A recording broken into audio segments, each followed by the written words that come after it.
Hey there, YouTubers. Well, it is Prediction Friday, so this is the show where we go through and everybody gets to roll out their predictions, and I give mine. If you're watching this on YouTube, of course, you won't get to participate live as we do it, but you can go ahead to the comments below and put your predictions, and I will try to catch up on that. This is going to be a very critical game for the Green Bay Packers. We want to run the table at home right now, and this Cowboys team is looking pretty good. So we'll talk about all the ins and outs. I'll make my prediction, and you can make yours in the comments below. I hope you have a great Friday. Enjoy your weekend, and then I'll be back on Sunday before the game. Talk to you later. Go Pack.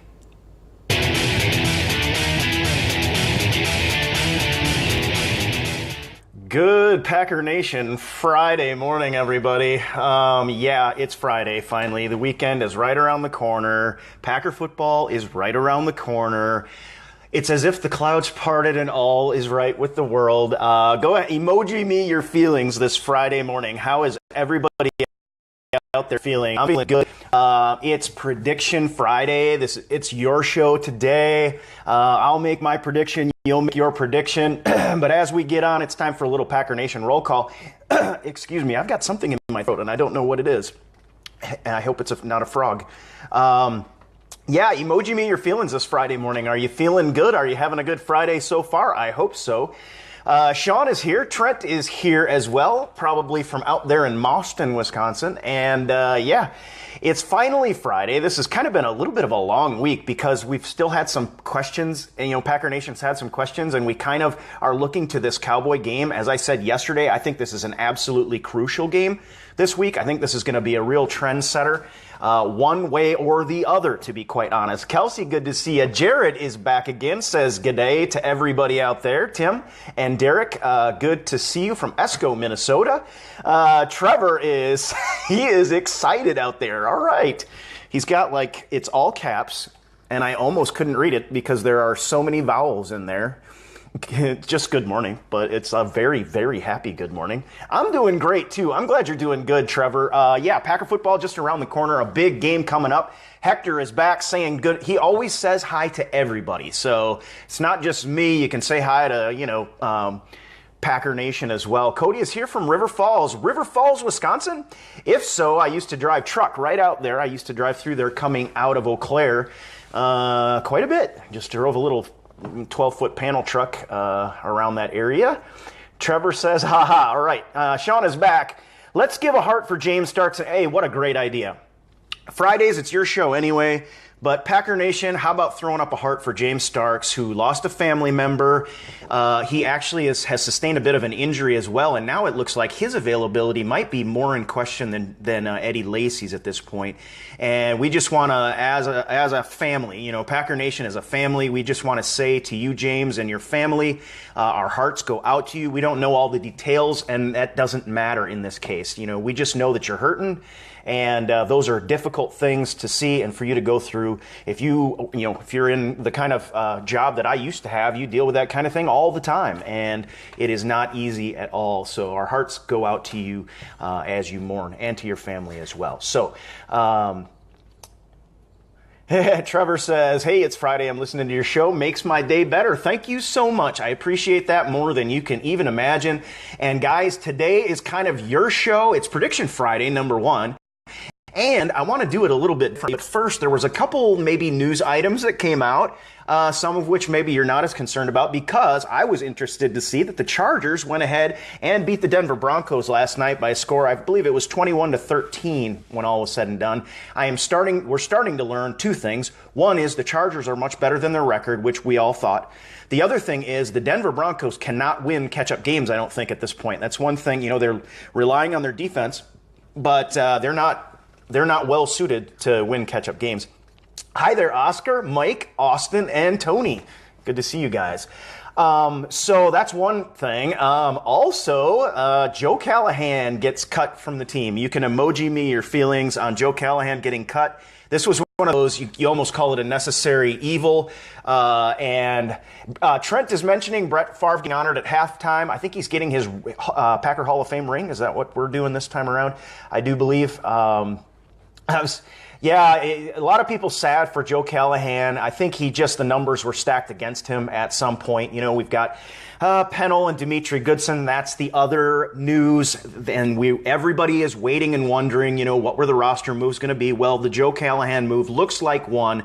I would expect Pennell to be activated first. The Packers, Rob Demovsky made the comment, the Packers actually have an interesting little sort of special exemption for pulling these two players off the reserved suspended list. They can actually wait until after the Dallas game.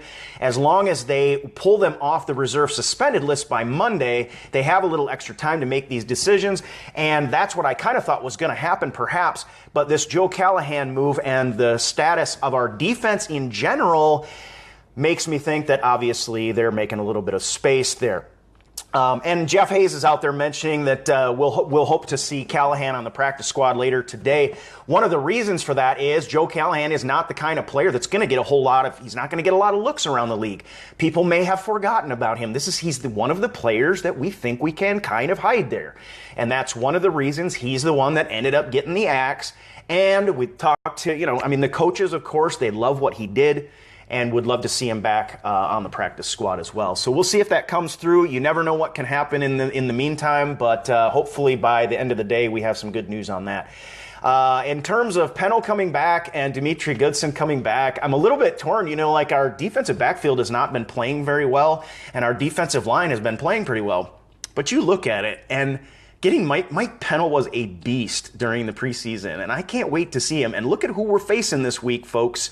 The freaking Cowboys, number one rushing threat in the league right now, and it would be fantastic to have an extra body up there. Of course, we'll probably have to drop price or whatever, but with the Callahan move, and if they just depending on how they decide to work the timeline, then that could certainly help us out. We've got the question being asked about Lacy. When do I think he'll be healthy? It's a good question. It's a difficult answer because if he plays this week, then he probably is not going to be 100% for the week after this. You tweak an ankle as a running back, and you basically are not going to get 100%. Actually, the question, I'm realizing I misspoke on the question. The question is, when do you think he'll have a breakout game?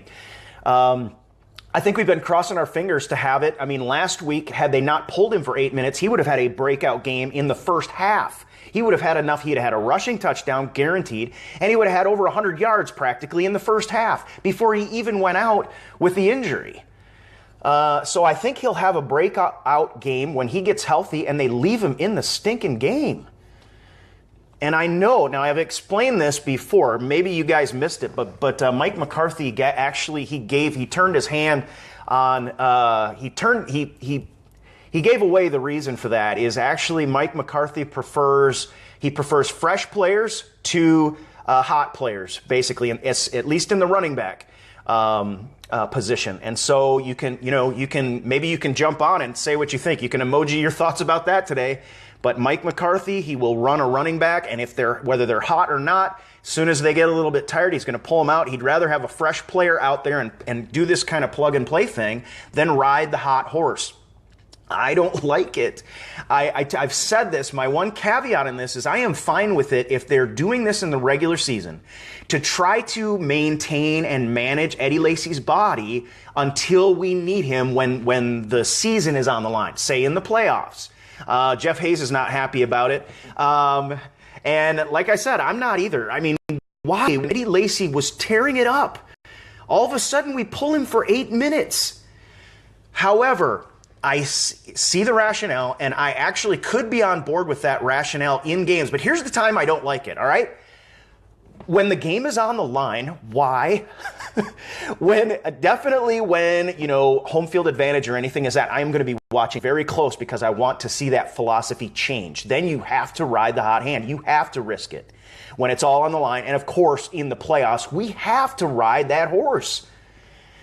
And it's hard to watch, but again, I keep reminding myself of the vague possibility that maybe Coach McCarthy is doing this from a management standpoint to make sure that Lacy has fresher legs and is healthier toward the end of the season in that December run where we have all of our NFC North opponents again, and then of course into the playoffs.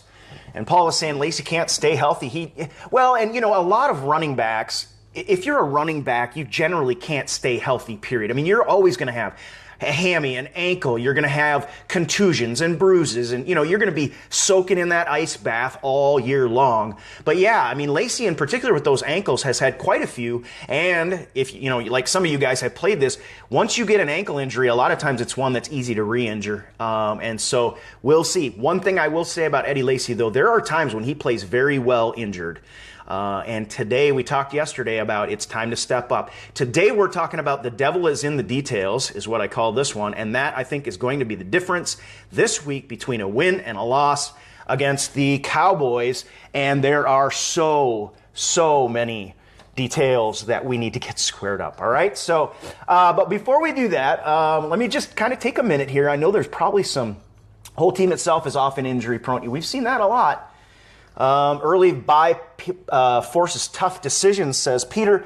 And, I was listening to Packers Unscripted, the podcast that Mike and Wes over there do at Packers.com. And one of the points they made was how Jordy Nelson, when they asked him about the early bye week and how, hey, you had the ACL, now you get a little rest on that. He said, man, I would have liked to kept playing. He said, we were just starting to hit our stride against Detroit. And now you have this, and it really, I think, their comment was, while the defense, that we needed that bye week on the defense, and it really made a difference coming back against the Giants. But on the other hand, for our offense, it may have amounted, frankly, to a step back.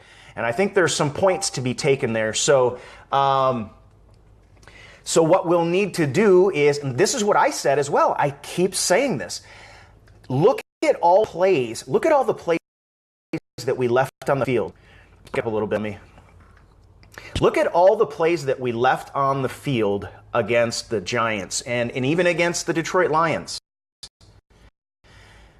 To me, this, again, looks like an offense that just still is in need of reps. They've got to start, they're going to have to start getting it together here soon. And if they don't get it together against the Cowboys, they're going to lose this game. And if they lose this game, it could be a domino effect, because look at November. November, we travel for the entire month.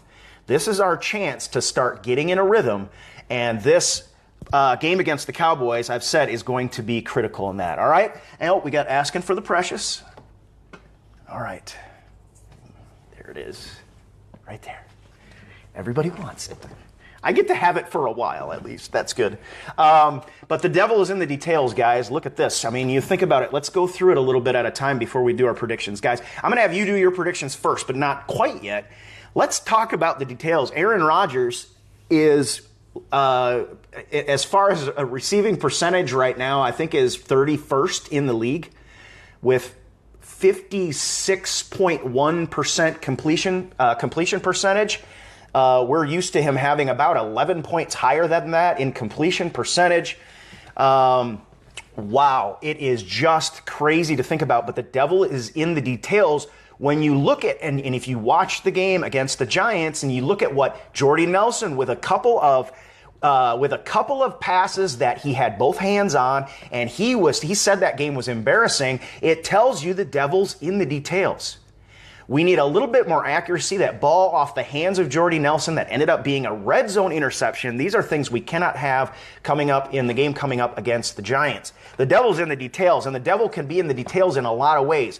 One of those is, what is going to be the status of Eddie Lacy for this game? The status of Eddie Lacy, whether he's healthy, whether we can use him or even put him on the field, may be one of the details that makes or breaks this game for us. Lila or Layla, I hope I said it both ways to hedge my bet there, but does Shum have rubber legs? The devil is in the details, Layla. Guess what? I've said this may be the game where Shum finally punts the ball well and then mishandles a snap, and we have a Mason Crosby field goal go awry that ends up costing us a game. The devil's in the details. Now, we have seen this guy go out there and kick. He's averaging 35 yards right now. So if he can finally put together a decent game, that will help us, right? And on the other hand, if we saw our coverage units take a step back last week. We cannot have, I mean, look at Lucky Whitehead gets out there. He is a dangerous return man. And as far as I know, he's healthy and ready to go. So the devil is in the details in this one. And I think on offense, we're going to need to see the kind of Aaron Rodgers that we've seen in the past. They're going to have to do a lot of work. They're going to have to get on the same page. And then we're going to have to see, we had the tough catch by Richard Rodgers in the end zone that could have been a touchdown. Yes, it got knocked away. I thought it was really you got to give credit to the defense sometimes. But we're going to have to make this a game of inches, and we're going to have to make those few plays. There's going to be 2 or 3 plays in this game that are going to turn the tide, all right? So, we're going to do it a little different today. It's Prediction Friday, and I got to write mine on the board, so I have to take my lumps or pat myself on the back, whatever the case may be. But I want to do your predictions first, and here's how I'm going to do this. So you guys can roll up your predictions. I will try to give some shout-outs here. I probably won't get to all of them because that would end up being just too many to make on a show. However, then I'm going to talk about my prediction, and when I make my prediction, then you guys get to emoji me back what you think, because I might be like since you've done yours, it might be like exactly the same as yours, or I might be exactly the opposite. And so you can angry face me, heart me, thumbs up, sad face if I say the Packers are going to lose, whatever you want to do. I think that will be a fun way to do it, all right? So we got a few rolling across. My buddy Adam is out there today. Good to see you there, bro. 28-14 Packers, a little more of a low scoring. Sounds like a guy who's still unconvinced the Packers are going to break that 30. Jesse says 24-10 Packers. Trent says 35-28 with a higher scoring game. We got a 24-13 from Oscar, 37-17 from Nancy. She is a believer right now. 28-17, I'm going to lose track, 30-20, 31-28. And Sean out there says 27-24 in a close game. Derek with 24-17, and the Packers defense holding pretty well in this game. Jeff says 28-17. Paul says 17-10, a low-scoring affair. That would be interesting to see. Bryce says 28-17, and Patrick, 24-17 Packers. All right, guys, if any of you out there are fans of the show Seinfeld, long since off the air, however, living in hearts of fans everywhere through things like websites like Put Locker and places like Hulu, you may remember an episode where it's called Opposite George. And George on Seinfeld is like the guy who everything goes wrong with, and he just hates his life, and he finally one day decides everything he's doing is wrong, just going to do the opposite. Okay? In fact, like he's a bald dude, he's living with his parents, he's unemployed, and he sees this really hot girl across the way in the cafe, and he gets on and he's like, because I'm going to do the opposite. I would never talk to this girl, but I'm going to do the opposite. He goes up and he says, "Hi, I'm George. I'm unemployed and I live with my parents." And the woman says, "Hi, George. I'm Victoria." And it's like this whole thing where his life gets better when he does the opposite. All morning and all last night, I have been watching the Packers, and I've been paying attention to the Cowboys. And while I see an opportunity in this game to make a statement, I was ready to pick a Packers loss in this game. I don't think the Packers have been dominant at home. We saw that last year. I think it will be helped. I think it will be this game. The home field advantage is a big factor to me in this game.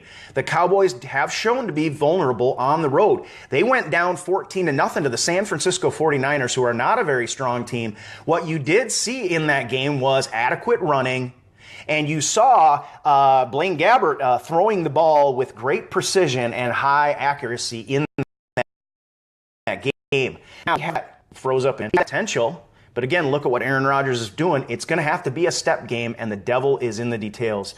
There's several things that bother me about this game. If Eddie Lacy isn't healthy, that really doesn't bode well for our offense. I'm not sure what tack Mike McCarthy is going to take in this game, but I've said, from the beginning, I would love to see Eddie Lacy north and south, where there's a little less cutting. I would like to see more of a power running game than the zone scheme in this game, because we know our offensive line is loving blocking for Eddie Lacy, run blocking in particular. But that zone, again, yes, the cutback is good for him, and I like Eddie Lacy's spin move. But I'm going to do the opposite. I was ready to pick a loss. And I know I said earlier in the week that by Friday I'd be totally on board. I'd be saying again, this is the game that we're going to get it done. But even yet this morning, I was I want to show me. It's kind of a show me approach. But all in all, I have decided to do the opposite. So I think that the Packers defense against Ezekiel Elliott, it's going to be a tough challenge. I think if we can get Pennell back, I think this defense, I trust this defense much more than I trust the offense right now. You can let me know what you think of that. You guys all may have an opinion on that. Many of you may thumbs up me on that. I'm trusting this defense more than this offense. I don't trust the special teams right now. But I do trust the defense, and I am going to say that they hold Elliott to under 75 yards, which is a lot more than they've been giving up, I know. But the Cowboys line and Elliott back there, this is a tough challenge for these guys. And I do expect, I expect Ezekiel Elliott to have at least one. You know, we've seen once in a while, I'm expecting a cutback where we don't feel there's one gap or one mistake that maybe Ryan or Martinez, one of our young guys, maybe makes one mistake. And if we swing the door open even the least bit, he's going to have a big play or two in this game, and hopefully then, though, the rest of the game, we truly do shut him down. We know that's going to be the focus. In fact, I wouldn't be surprised if a play action isn't the first play from scrimmage on the Cowboys offense because of that. I'm expecting, though, that, you know, our defense holds up, okay? So I guess then you've got Jason Witten. I mean, Colt Beasley, you know, this is not going to be easy. Des Bryant, he was a limited participant, but all he said last week, all he had not been able to do is run just yet. Well, if he was a participant, then either he ran and he wasn't feeling well enough to keep going, or he ran and he was doing fine, but they just wanted to rest him up. And you never know, he may be in for this game. I wasn't expecting it, but now I'm looking at this, I'm trying to read the tea leaves, and I am not so sure anymore. So we know our defensive backfield has had some issues with these big 20-plus plays. So I think the defense can hold. But again, I am looking at this offense.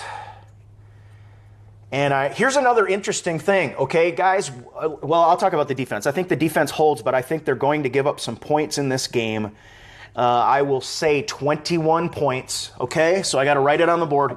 I've got the green pen. The green pen is the Packer pen.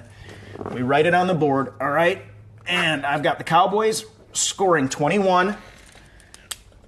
And so that looks like, 3 touchdowns there. That doesn't make me super happy to say that because I trust our defense enough. I'm about at the point to say we shut them down and hold them to, maybe 14 or something like that. But I'm not quite there yet. On the other side, we've got Hurt. We've got both running backs. We don't even know who's going to be available back there, which hurts our offense greatly right now. Our run game was finally coming into his own, other than the fact that we don't put our best running back on the field enough. And now he's hurt. Starks is iffy as well.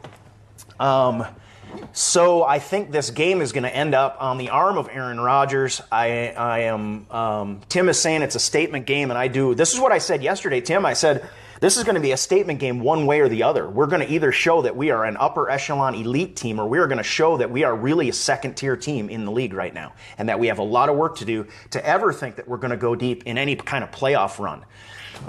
This is a crucial game. And then you look at the way the schedule lines up for us, and it's not favorable like it is for, say, the Vikings. Paul's asking for better tackling out there. I think, let me ask you this question out there, Packer Nation. Who is the rushing touchdown king of the Green Bay Packers offense right now? Who's the rushing touchdown king of the Green Bay Packers offense right now? To the tune of he's the only one that has a rushing touchdown. This is going to bother you guys a lot. I mean, some of you out there know this right off the top of your head, obviously. If you just think back, who's the rushing touchdown king of the Green Bay Packer offense right now? He's got 2 of them. And his name is Aaron Rodgers, our quarterback, for crying out loud. Yeah, we see it. Rick knows, Derek knows, and Terry, I think, might be putting up a bold prediction that Rodgers has 350 plus and has a touchdown on the ground. Holy smokes, guys. We have yet to have a rushing touchdown by anybody who has any reason to be running the ball across the end zone. I mean, obviously, I'm grateful when Aaron Rodgers does this, but holy smokes, this is a red flag to me, and the devil is in the details. We need to somehow find a way to get a touchdown on the ground that doesn't involve Aaron Rodgers not being able to find anybody in the end zone. But I am thinking with the way the running game, the way the running back situation is, the game plan that I would love to have in place against the Cowboys, I think it's out the window right now, to be quite honest. I think we're going to have to sling the ball around. I'm hoping we make short passes. That tells me that Richard Rodgers is going to need to have a good day. Devontae Adams is going to need to have a good day. And Randall Cobb are going to need to have good days. However, I would not be surprised. Man, I'm really torn about this offensive score. Oh, yeah, and we know Rodgers doesn't have a second. This was big news all over the place that Rodgers doesn't have a second half touchdown either. So we've got to get that fixed. I said yesterday, if we don't spread the scoring out, if we can't find a way to score in all 4 quarters of this game, we cannot go on a 2-quarter dry spell and expect to beat the Cowboys right now. So, and I know what you guys are like, but I'm putting this together and I'm thinking, Randall Cobb had kind of a breakout game. Should have had his first, Randall Cobb, yet with a touchdown. Where are the touchdown scoring? We've got Richard Rodgers, we've got Jordy Nelson, we've got Devontae Adams. That is it, other than Aaron Rodgers running the ball in from the red zone. This is ridiculous right now. Remember, this Packers offense, it hits on all cylinders when they spread the ball around. And that is one thing we are going to need to do against the Cowboys. We're going to need to see Perillo out there making a catch from time to time. We're going to need to see Eddie Lacy out of the backfield. We're going to need to see, depending on whether Andy, my buddy Andy is out there. Hey there, buddy.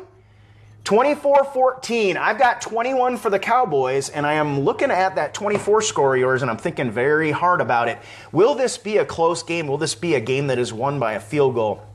I think perhaps this is going to be one of those games where we might see one of the guys we haven't seen. We might see a Jared Abbrederis need to make a very important play or even score one in this game. We might need to see Jeff Janis finally get on the field. But we might need to see Ty Montgomery get a touchdown. Has got none so far. Sean says 28-21 Packers. We might need to see Eddie Lacy find a way to get a touchdown. Maybe it's one where he, you never know. He then maybe tweaks it and has to get pulled again for the game. You never know what's going to happen. But somebody's got to step up in this game, number one, and we have got to start getting the details down pat. It's this week that it has to happen. Otherwise, we're going to really start struggling moving forward. The offense is, you look at what did any of you watch the coaches' interviews and see how different they are this week? The coaches this week almost looked like they were having trouble believing what was happening themselves. They were answering questions that they didn't like, but they also didn't have answers to. And they're saying, I think we're close. I think we're getting close. I think we can handle this. There is no confidence right now in this coaching staff. And what better way to get it back than to get a big win at Lambeau against the Dallas Cowboys? I am going to say Packers win by 10 points, 31-21. What do you think? Emoji me your score. What do you think about my score? It's opposite day, guys. I got to tell you this. I'm hedging because it is the opposite of what I truly feel like may very well happen on Sunday. And I'm not just doing it because I'm a Packer fan and because I have this show and I think maybe you guys will be happier with it. I'm doing it because it's opposite George time. This is opposite George Prediction Friday, 31-21. It's got to go on the board with the green pen. 31-21 Packers. What do you think? Emoji me your response. I got some whoas out there. I got some angry faces. I got some people maybe that think the Packers are going to drop this one. I didn't see any scores come across that somebody got on and really said, I think the Packers are going to lose this one. But emoji me your response. 31-21 Packers. That's a 10-point win against a very good team at home at Lambeau. And it very well would be a statement game that would give us some momentum and possibly let us finish out our home run in October and then look forward and have some confidence going forward into November, where we have Atlanta on the schedule. We've got Washington, I believe, the Redskins on the schedule, et cetera, et cetera, et cetera. I like to use the term Washington because I don't like to use the term Redskins. I don't know. I mean, I don't make a big deal about it, but I have a lot of friends where I grew up that are Ho-Chunk. I love all you guys. I don't know how you feel if I were to use that term, but I try not to use it. So those of you who know me are friends of me out there and might be from Black River. Hopefully you understand. But I do try to stay away from that term just for your guys' sake, if nothing else, without getting too political about it. However, all right, so we got some more coming on. Statement win would be Adam is saying statement win would be a blowout in all phases. Okay, so we would go offense would score over 30. Defense would hold them, say, what, under 17, under 14. Special teams would maybe make a big play or two, both in coverage and perhaps one or two nice returns in there. So I would love to see it. Again, everything in my mind is saying this team is going to have to prove it for once on the field, and they have yet to do it, that they can play 4 quarters. But in the back of my mind also is the fact that, no, I don't agree, Tom, that term is perfectly fine. I completely disagree with it. I don't think it is, but everybody is entitled to their opinion. So you won't hear me use it unless I slip, and that's also my right to disagree with it. And I know too many people who have that heritage and have family members and et cetera, et cetera. So, all right. Thomas is asking, is Romo or Dak starting? I've got to expect Dak out there, which, he lends an element to the Cowboys offense that we're going to have to be very careful of. I think he was completing his passes. He was completing about 80% in play action, and we've got to be very careful. That tells me that our linebackers are going to be having to play a very sound game. And, we got some young guys there that haven't maybe come up against this type of a competition. I look for Jason Witten to have a big game in this one, and I'm afraid that Jason Witten will have too big of a game in this one. And then Ezekiel Elliott's the other guy that I think we're really going to have to focus on. But just wear the Precious, says MJ, and it'll be a guaranteed win. Okay. Yeah, and then whoever gets it next year, they can wear it. I wear it for every game. It's part of I think the game against the Vikings, I failed to wear the Precious. And so we talked about how Packer Nation has to do our part. So we made sure that Sherm the Creepy Caddy, who is our knuckle bump champion, and our lucky, Sherm the Creepy Caddy is our luck charm, in case you haven't seen it before. Made sure that he was unencumbered for the game. I wore the Precious, and I wore a different shirt, so I'll be wearing that one. Will Sam Shields be on the field? Asked John. I don't think so. I don't think so. What do we got? Brian is saying Capers will have a plan for the rookie. Yeah, and I agree. And to some extent, we do protect them a little bit. So, yeah, I expect them to step up. That's the thing that we said. We didn't say that we're not in danger of a young guy. Once in a while, they're going to make a misstep. They're going to be a little bit out of place. Well, that's why you play a team sport, because other guys are going to have to make plays to pick up the slack from time to time. It's going to happen a little bit.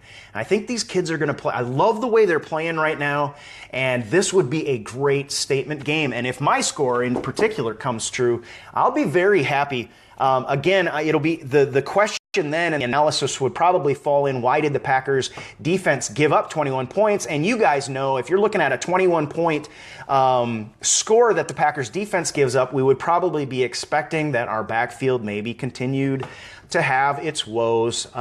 If the Packers can hold the Cowboys to, say, 14 or 17, that'd be a fantastic thing in this game right now.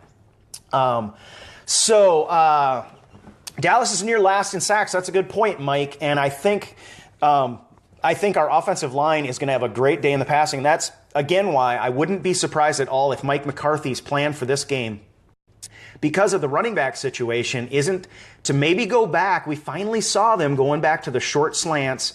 Of course, we don't have Cook. We probably won't have Cook for this game. But to go back to the short slants, maybe some of those seam routes, and again, Randall Cobb and, of course, Devontae Adams. With the Cowboys, we were expecting to focus on Jordy Nelson perhaps having big games. And so that's what I am hoping to see. Even though it's not what I would, if I could lay out the game plan that I wanted against these guys, I do see the interior of the Cowboys defensive line and their linebacker group crew, core, and group were all going in my head at the same time. I see them as vulnerable. They, from time to time, play on their heels a little bit. Our offensive line, J.C. Treader has been playing well. We've got, Lane Taylor's been playing well. Lang over there is playing well. Let's just play some power running offense would be my, Christmas wish. I just don't think it's going to be able to come true. We're not going to have the guys available and healthy necessarily to be able to do that. So, how much do you think we're going to see Ty in the backfield in this game is Kyle? And I think we may see him more because I think, we've said, a lot of people are saying, just leave Randall out. Jeff has said this over and over again. Just stop putting Randall Cobb in the backfield. I bite my nails every time Randall is back there. Now, you put in a guy like Ty Montgomery and you're feeling like it's a little less of a risk in terms of what happens if he does take a hit back there. He's also a little bit of a bigger guy. I wouldn't be surprised if we don't see a little bit more of him. And also, Aaron Ripkowski is another big player. We talked about it yesterday. That 22 personnel group I expect to see a lot of if Eddie Lacy can play.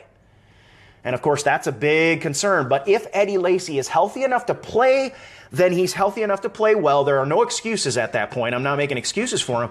But if you put in that two tight end set, now what you've got is each of the running backs is really concerned with one side of the field. Eddie Lacy then is not going to be the guy that you're going to probably run to the hole as a lead blocker. You may cross up with Aaron Ripkowski, but then what you've got is Eddie Lacy, again, making a north to south approach to the line of scrimmage.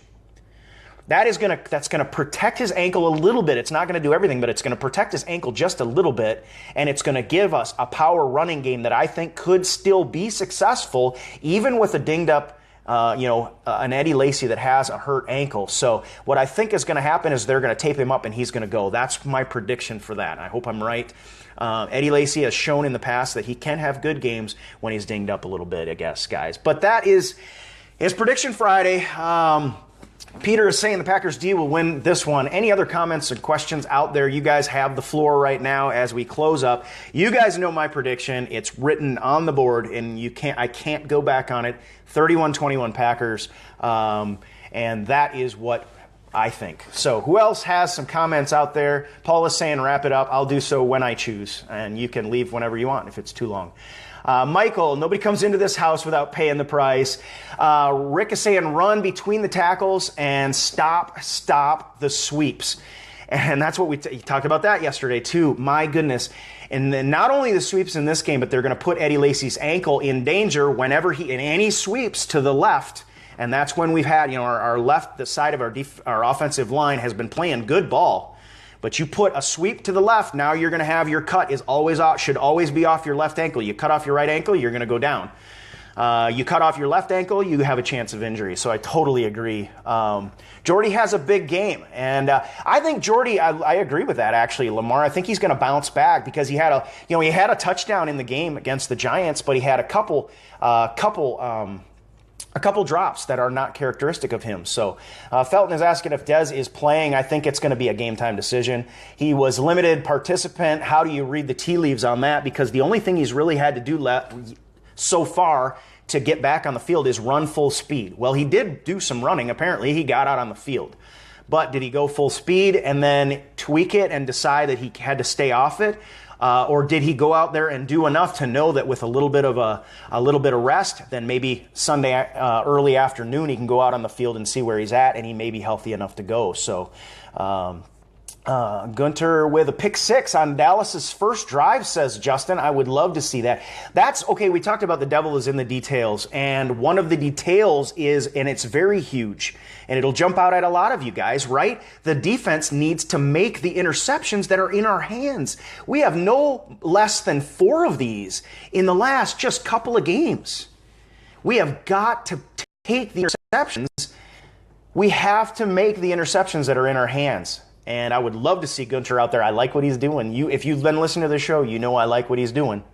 It's going to be a good matchup. Packers need to put the pressure on Dak, and I think we will. And when Dak is under pressure, he can make mistakes. He can let the ball get away from him a little bit, and yes, so that is going to be a big key to winning this game against the Cowboys. All right, folks. Well, everybody, I've enjoyed talking with you today. We did it a little different with the predictions. I hope that because it looked like everybody predicted the Packer win, and of course, that's what's most important. We'll be back on Monday with Love It or Leave It. And we'll be back on Monday, and you can talk about, we leave a little space for those that nailed it on the noggin in terms of your predictions, so you can do a little patting yourself on the back if you wish. Trevor is on with a bunch of he's got to go Pack Go. That we need to be, I think, more efficient on offense. Of course, I think we all agree with that. Yep, we got to make those plays. The devil's in the details, guys. Have a great day. Thanks for chiming in. And if you're watching this on YouTube and you want to subscribe, that would be fantastic. We'll catch up with you again probably Sunday, because we'll go maybe before game time. It's a little bit different. It's the later set of games again. So we'll talk to you again probably Sunday afternoon. Have a great Friday. Enjoy your weekend. Be safe. Go Pack.